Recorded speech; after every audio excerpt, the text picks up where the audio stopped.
கோவை ராமநாதபுரம் பகுதியில் silk village கைத்தறி ஆராய்ச்சி மையத்தில் ஆர்எஸ்புரம் ரோஸ்மவுண்ட் இன்டர்நேஷனல் பள்ளி குழந்தைகள் ஒருநாள் பயிற்சி வகுப்புகளில் ஈடுபட்டனர்.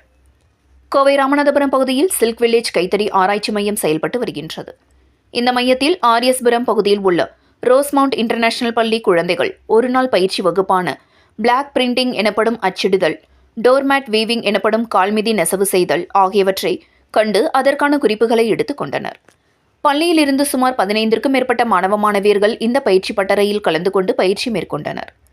மேலும் கைத்தறி நெசவாளர்களின் பணிகள் நெய்தலில் உள்ள பல்வேறு நுணுக்கமான நுட்பங்களை மாணவ மாணவிகள் கலந்து கொண்டனர். அப்பொழுது கைத்தறி நெசவு துறையில் தற்பொழுது வளர்ந்துள்ள பல்வேறு கட்ட புதிய யுக்திகள், நுணுக்கங்கள் அனைத்தும் இணைப்பது, துணிகளுக்கு சாயமிடுதல், உலர்படுத்தும் பயிற்சிகள், அவற்றை விற்பனைக்கு கொண்டு செல்லும் முறைகள் குறித்து மாணவ மாணவிகளுக்கு முழுமையான பயிற்சிகள் வழங்கப்பட்டது. இதனால் இனிவரும் தலைமுறைகள் கைத்தறி நெசவு முறைகளில் வெளிப்பாட்டின் துணிகளை அதிக அளவில் பயன்படுத்த ஊக்குவிக்கும் வகையில் அமைந்தது.